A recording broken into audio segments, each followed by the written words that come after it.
You're very welcome to another episode of the Scaling Your Business podcast. For this episode, we're back in Ireland to be joined by Christopher Shum, the MD of Motus Learning.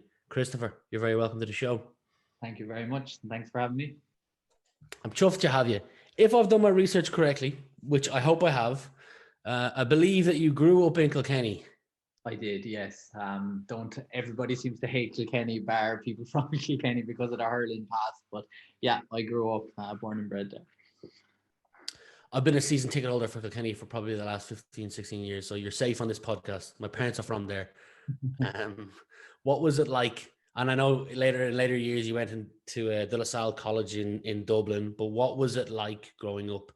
In any favorite childhood memories of your early years? Being honest now, looking back at my childhood, I had a fantastic childhood. Particularly growing up in Kilkenny, it's all hurling, which suited me. I was a big athlete when I was younger. I played 5 or 6 sports. And then just to correct you, in school, I didn't go to Dublin. I went to Waterford, De La Salle College. Okay. Waterford. I'm right on the border of Waterford, Tipperary and Kilkenny, so I got a nice mix. So I went to school in Waterford, but I would have grown up a lot in Carrick-on-Shore, so in Tipperary, and then also in Piltown. So would have hurled with obviously through Kilkenny club. So yeah, it was a good mix. I'd have no complaints, no difficulties, no major difficulties anyway. Just the normal. Nice. Adolescence, I suppose. Sweet. Well, before we move on from your early days, the question I ask it to everyone is there any standout person, or there could be multiple people, parent, adolescents, relatives, teacher, who you believe had a massive impact in the person you've turned out to be today? Yeah, so sorry, one massive point I should raise is, so I'm actually half Chinese, so my mother is Irish, but my father is Chinese. Mm-hmm. And I always thought that had a big influence on me growing up. My mother is from the middle of nowhere in Mayo, and then my father is from Hong Kong, which is, of course, a metropolis. Mm-hmm. The difference between the two of them, I actually found the contrast very, very useful, because I'd visit both a lot. I'd get a lot of exposure of basically real rural Ireland when I visited my mother's family, but then when I visited my father's family, it's constant go, go, go in Hong Kong. And I thought that was a nice balance to have. I appreciate both. I like both. But the other big thing then is the two different cultures. In that, obviously, traditional Ireland, everybody knows everybody in the village or in the area, while in Hong Kong, nobody knows anybody. So you'd say hello to everybody on the street in Ireland, but in Hong Kong, you would say hello to anybody. So it was really, really different. And they had each culture's values differed massively as well.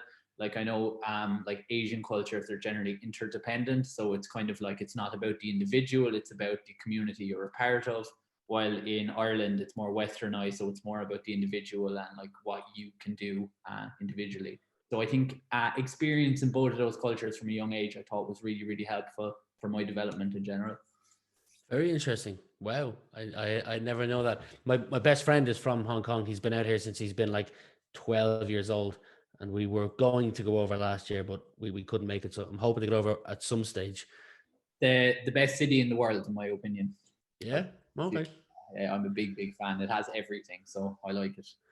I'm looking forward to seeing, because I've traveled a lot. I've been to the United States, to Australia, to Canada, to Iceland, to Dubai, to Tbilisi, all these places. So and Hong Kong has always intrigued me.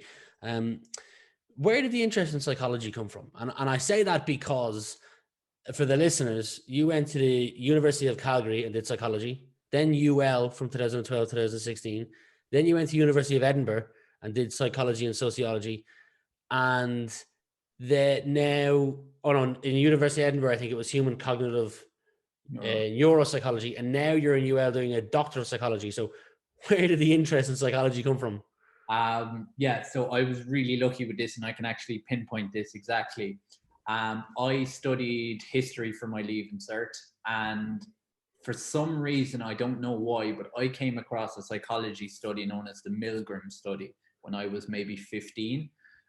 This study was basically trying to understand why Nazi Germany happened before World War II.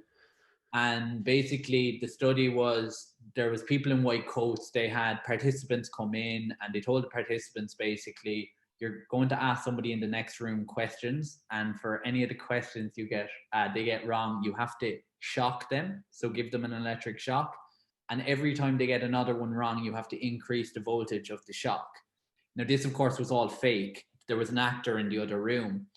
But what the research showed was that the participants were willing to consent to increasing the voltage to the top amount, to the extent that the people in the other room were screaming in pain and sometimes not even responding by the end of it.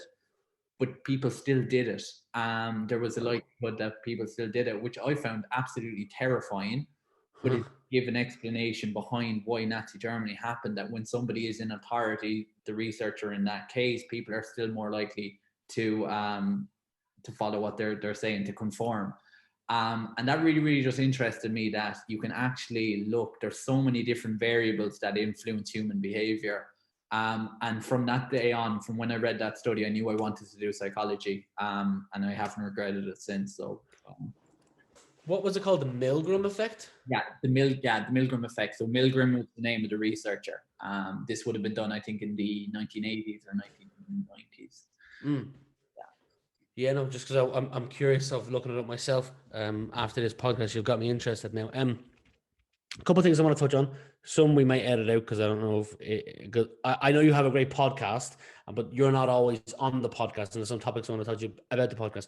First one being a few months back, you shared how you're going to be, and you may be doing it right now, analyzing cortisol levels via saliva samples. So, one, if you've started that, one, how's it going? And two, can you explain to people what cortisol is and what impact it has on people, where if your cortisol level is high compared to if it's low? Yeah.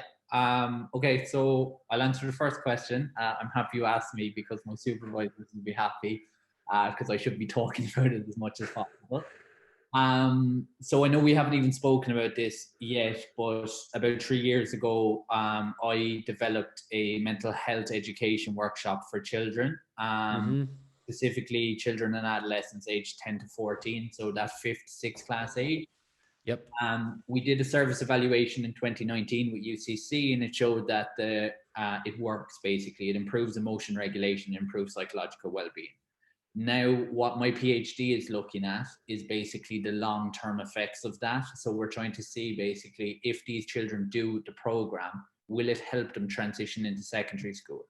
Because that transition into secondary school has been known to be extremely stressful, because it's the first mandatory transition. Like, they have to leave 6th class and go into secondary school. And I suppose the best way to describe stress, one of the main indicators, is unpredictability. And secondary school is unpredictable. So we're looking at basically how the program affects that transition into secondary school. Now, the stress or cortisol aspect, the biggest problem with psychological research is that everything is self-reported. So it's kind of asking children or even adults how they're thinking and feeling in a given moment. But the problem with that is, somebody will be thinking and feeling different on a different day. So it's not objective, it's only subjective. And that's why it's difficult to measure, and it's not always accurate. But the reason why we're measuring cortisol, and this is really important, is it makes the research objective, because somebody can't change how their cortisol levels are from day to day. It's going to be consistent over time. And so it's a physiological response, and it's basically your body's response to a stressful situation. But we all need a certain level of cortisol. So there's this concept known as eustress, of basically we need a certain level of stress every day to motivate us to do something. And this is a big problem among children and adolescents as well. They're so exposed to stress is bad that they think they shouldn't have any stress at all. When in reality, they need a certain level of stress. Stress is important. Yeah. And so cortisol basically is just the little substance, the hormone that's basically released into the body when we're feeling stressed. I think I've answered your question okay there. You have. Why do you think that the youth of today are not feeling stress? I could throw it out there. Is there a rise in snowflakes?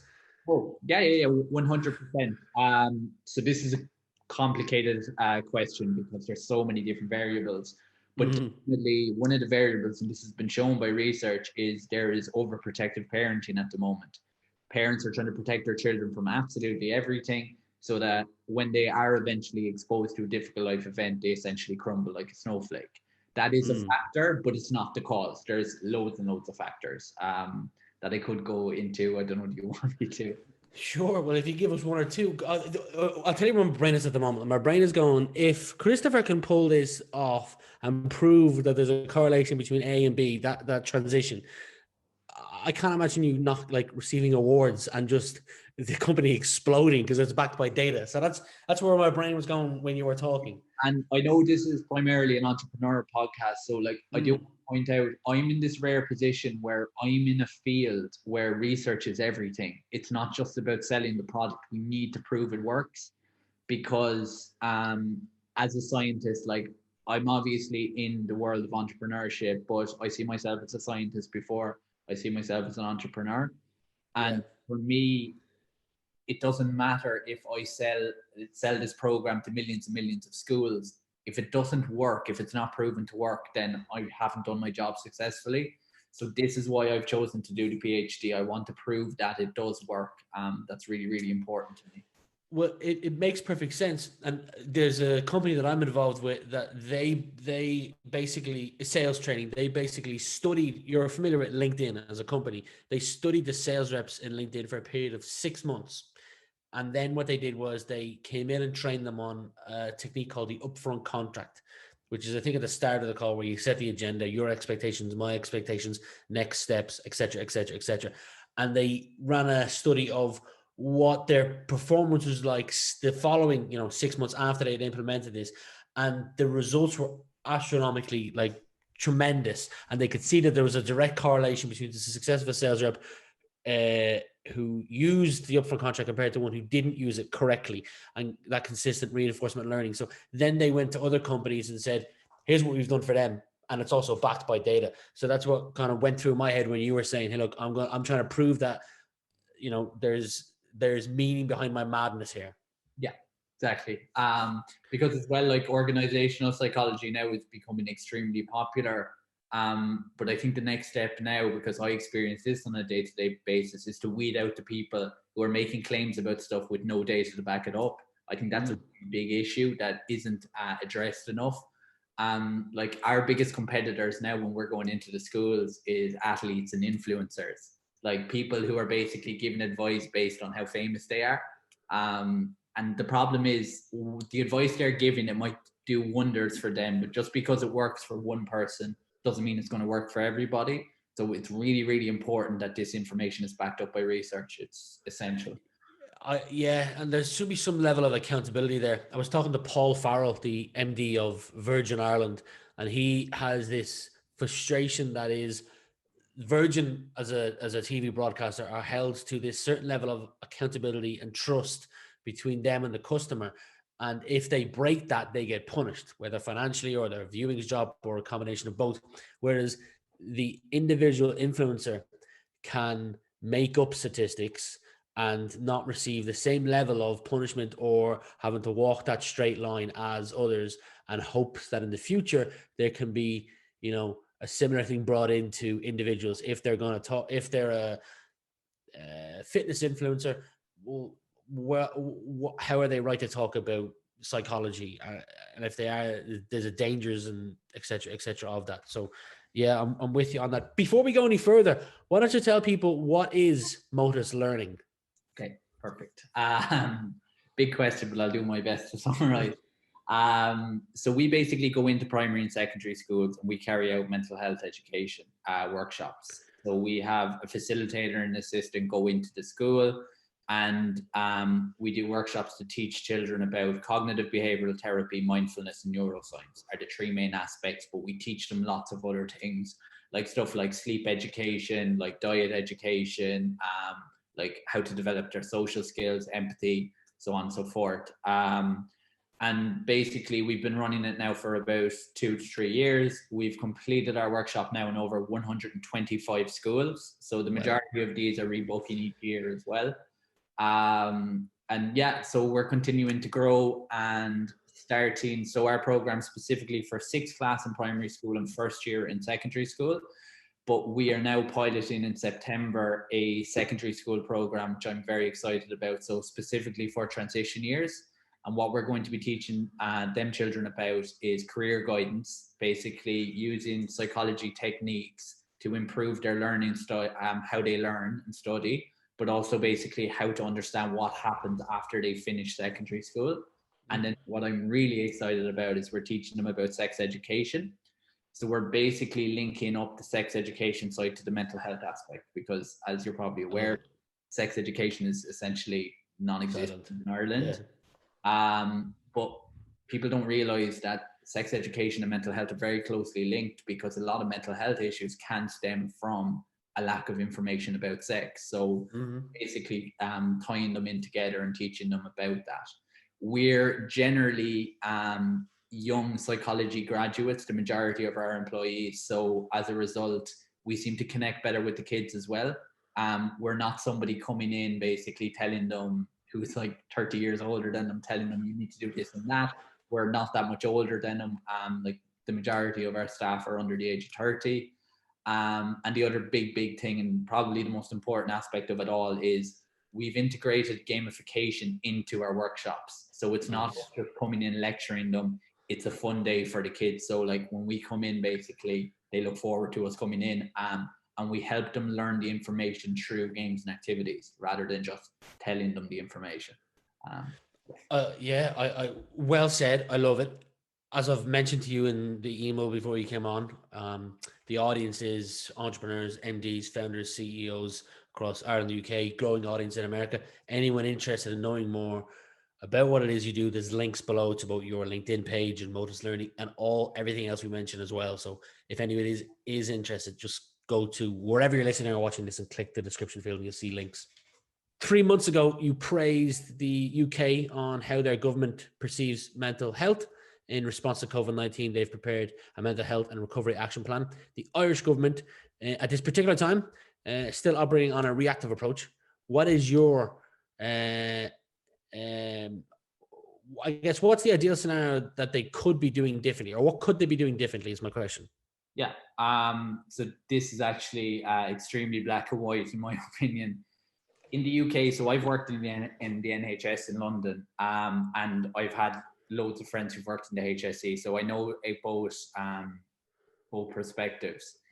In the UK, they have something known as IAPS, which stands for Improving Access to Psychological Therapies, or psychological services. So what this means is basically, if you feel you have a mental health issue, if you're struggling with maybe depressive symptoms or anxiety symptoms, you can directly self-refer yourself to a psychological service. And these psychological services are basically not always clinical psychologists, but extremely experienced and educated people. Basically go straight to. In Ireland, there's no middleman.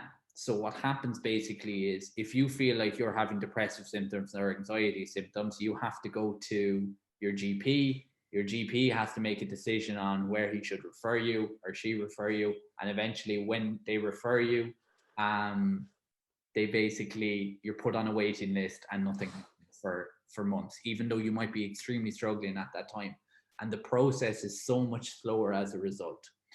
They have done research on IAPS in the UK, and not only does it improve the mental health of the country much far more, but it also saves the government money. So it is rational on from every aspect, but it's still not being implemented in Ireland, and it's such a massive frustration for, I'd say, every clinician or every psychologist working in Ireland. It just doesn't make sense that it's not there. So I think that is the best place to start. I think mental health services will be massively improved if they put funding into setting up this service, this IAP service, and then basically would take the pressure off and would also save the government money. So I don't know why they're not doing it, but well, something that you've spoken about on a podcast before, and I'll link it below. This is just a comment to kind of promote the podcast is, and I say this because it's an entrepreneur podcast that we're talking on now, sleep. You've spoken about the main cause of bad sleep. The guest that you had on spoke about blue light filters aren't as great as they made it to be. And it's something that's promoted heavily in a number of the industries that I've tipped in and out of. On the Mind Yourself podcast, which is a podcast that you have, it was noted that melatonin, which is what makes you sleepy, is reduced when you bring in these blue light glasses or blue light filter on your phone, and also at a reduced when your melatonin is reduced, it increases your risk of cancer, and also can evoke emotional responses as well, in terms of not getting enough sleep. So very, very good podcast. I'll leave a link to it below in terms of the main cause of bad sleep, because it's a topic that I'm friends with a lot of founders and entrepreneurs consistently go back and forth on. Some people will brag about the fact they slept for 3 hours and they managed to work for the entire day. Others will say that they slept for 9 hours and they're happy as Larry. So I just wanted to insert that there because through my research, I found that podcast was incredibly interesting. Thank you. Empathizing. Can we practice and become better at empathizing? Yes, 100%. So based on my past education, I think it's important for us to emphasize there is a chance some of your listeners might have children with autism, or they might be autistic themselves. So I think it's important to address this. There are actually two types of empathy. There's biological empathy, and then there's also cognitive empathy. So biological empathy are those kind of mirror neurons that you're born with, that you have the ability to detect how somebody is feeling naturally. But cognitive empathy is basically learned responses. So, for example, learning that if somebody is showing that type of facial expression, this is the emotion they're feeling. And I think differentiating between that is really, really important, because there's an assumption, particularly among people with special education needs and autism, they have no empathy. They can't develop empathy, when that's not true. In reality, somebody with autism obviously finds the biological empathy extremely difficult. They have symptoms known as alexithymia, but they can learn the cognitive empathy, and this is really, really important. So you can teach cognitive empathy. Like, for example, you can teach facial expressions, you can teach verbal tones, you can teach body language. There's lots and lots of ways people can empathize that can be learned, and I think that's an important message, which is what we talk about a lot in our workshops as well. Absolutely. A common question I ask people is around the common disbelief or commonly held belief that they passionately disagree with in their industry. I'll slightly rephrase it for you. And is there anything that you see that potentially concerns you about the future generation?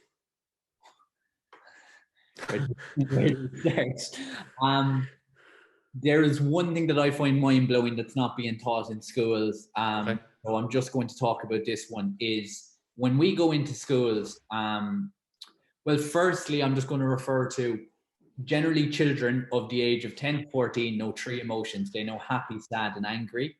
And that's a disaster. Like, there's 126 emotions, and they're only being able to generate 3. Wow. So I don't think there's enough emphasis put on emotional vocabulary, about being able to understand your mind better and the emotions that your brain are trying to send you. There's research showing that children with lower emotional vocabulary are more likely to have more mental health issues. So I think that's a good start. But the more important point is the majority of children that we go into, and we've nearly worked with 10,000 children at this stage, is they don't know the difference between thoughts, emotions, and behaviors, that they're 3 different things. That basically thoughts is language we use in our head, emotions are basically generated from our brain or from our limbic system, and behaviors are things that we do. They can't tell the difference between the 3, and that's really, really important for their mental health, that they can do that, because people underestimate the power of our thoughts. Like, we're thinking all of the time. When we go to bed, we're trying to stop ourselves thinking. When we wake up in the morning, we're thinking straight away. but we have this little voice that's constantly with us in our head, and that has a big role to play in our mental health, but children aren't even aware of it. Like some children don't know what a thought is. And I think that that's disastrous. And this is the basis of CBT. It's changing how you think about a situation to change how you feel. But some children aren't even aware of their thoughts. And I think that's crazy that that's not being taught in schools. I think it should be mandatory, but it's not. That's another question I ask people. If you had the decision to add a subject that was mandatory to schools, you've basically told me what your answer is. What's the favorite part? Go on. I was just going to say every child will be taught about cognitive behavioral therapy. The big role that how you think has on your mental health, basically. That would be it. What's your favorite part of what you do? That's an easy answer. The children, undoubtedly. I've always preferred working with children over adults because, from my experience, adults are stubborn. Adults think a certain way and it's harder to change how they think, but children are generally an open book. They're willing to learn 9 times out of 10. And so it's not just about trying to prove you're right to the child. It's about basically finding a learning method that suits them. And when you get that and when that information clicks with them, that is undoubtedly the most satisfying moment, I would say. I don't know if it was you on the podcast that you host, but there was an example given about a fire and that there's many different ways to put out the fire. But if you don't know what started the fire, you could put the wrong way out. And that's kind of like what you're leaning to there a second ago. Yeah, definitely. Yeah. I know you're studying at UL, Doctor of Psychology. Is there any books or podcasts or mentors that you go to leverage to continue to improve? Yeah. There is a book that I read. I've read it now 3 or 4 times. I'm planning on reading it once a year, every year. And that book is Rob Sapolsky. So he is a psychology professor at Yale. And his book is Why Zebras Don't Get Ulcers. What the book is about stress. But why it's so relevant to anybody is it basically explains why stress is relevant to everything, essentially. Like it really ties it. It's not a mental health book. I would actually say it's more of a physical health book. So it's basically how stress impacts your body and your mind. And he's also just such a good writer. So it's a really enjoyable read. That's probably my go-to book, because I think if you can learn how to understand stress and also how to manage it, I think that's a big win against achieving positive mental health. If I've understood what you're saying throughout the podcast, and I'll be in agreement with you, if it is right, that you don't want to completely eliminate stress, you want stress in your life. Yes, 100%. Yeah, and like it has so much more benefits than you think it does. It's not just about feeling good. It has a positive effect on your immune system, your digestion, your heart health. It has loads and loads of positive impacts to have a certain level of stress. We need to constantly be progressing, and progression is stressful. So I've got 15 minutes after this podcast. 3 of them will be used on Amazon to buy that book. Final question for you is, I'd like you to imagine it's the year 2030 and we're looking back on the last decade. You can answer this personally, professionally, a combination of both, but what would you like to be looking back on? I would like to, modus wise anyway, I would like that we were normalized in education in Ireland and the UK, that basically schools were starting to integrate social emotional learning, but not only social emotional learning, but a high quality of social emotional learning in schools. I would like to provide more career space, more job opportunities for psychology graduates, because this is something we haven't discussed. Psychology graduates at the moment are so hardworking, so good with people, and so intelligent, and they can't get work. It's a broken system. This goes back to what I was speaking about with that there's not enough job opportunities because Ireland haven't brought in these low intensity psychological services. But I've had so many friends, so many colleagues who are so talented at their jobs, but they have to leave just because there's no jobs available. Wow. So this was always a big thing that I wanted to do. I wanted to provide more employment opportunities for psychologists. And then finally, professionally, I would like to successfully finish my PhD, publish a few research papers, and basically demonstrate that this is the right way forward. Basically, if we can educate children on how to take care of their mental health, then you prevent problems before they happen. Christopher, it's been an absolute pleasure chatting to you. I've had a few guests on who are putting their foot down and want to leave a mark on early childhood education and adolescence education. There's Wendy O'Kay in Cork. There's Anna Carmody and Carla Waffley. And now there's Christopher Shum from, I'm going to say Kilkenny. But it's all under the age of 30. Amazing to see what people are doing. But for now, I hope you enjoy the rest of your week. I hope you're supporting Kilkenny on Saturday, come the Leinster final. I've got my tickets, so I'm looking forward to going. But thanks for being my guest today. No problem. Thank you very, very much.